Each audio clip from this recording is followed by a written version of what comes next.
We're going to start with the pen tool, and you'll notice as I lay down points that they're straight lines going from one point to the next. These are called anchor points. If I want to make curved lines, I can pull out handles after I lay down each anchor point. I do this by clicking on the mouse, laying down the anchor point, and then pulling out handles. As you can see, I can rotate the handles in any direction to add the curve shape that I would like. Once I'm done creating my shape, I can connect the end point to the beginning point by hovering over and clicking, and now I have a complete shape. It's easy to make the fill of a shape any color you want by clicking on the color chooser and choosing any color you prefer and then clicking OK. The Illustrator pen tool allows us to edit shapes we've created very easily. There are 3 more sections to the pen tool that we'll take a look at here. You have the Add Anchor Point tool, the Delete Anchor Point tool, and the Convert Anchor Point tool.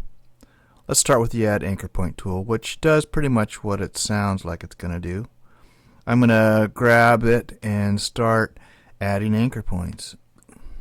Conversely, the Delete Anchor Point tool lets me delete as many points as I'd like just by hovering over and clicking.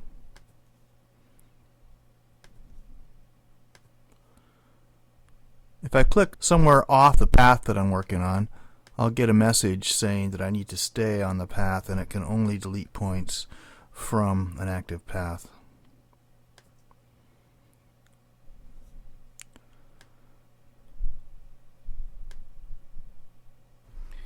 If I want to see my vector path without the fill, I can hit the Command Y key on a Mac or the Alt Y key on a PC and just see the outline of the form.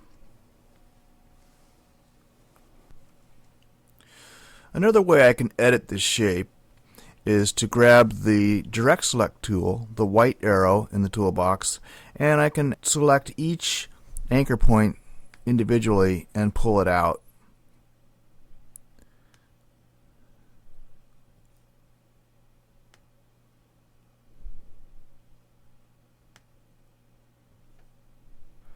The Convert Anchor Point tool can be quite handy if I want to add handles to my anchor points where there aren't handles to begin with. So this anchor point, as we see, does not have any handles and its paths do not have any curves. I can fix that by hovering over, clicking, and then pulling out handles. This allows me to change my initial shape into an entirely different shape, a very organic, free-flowing shape. To review, let's take a look at the things we've learned. We've learned how to lay down anchor points. We've learned how to apply colors to shapes. We've learned how to edit anchor points.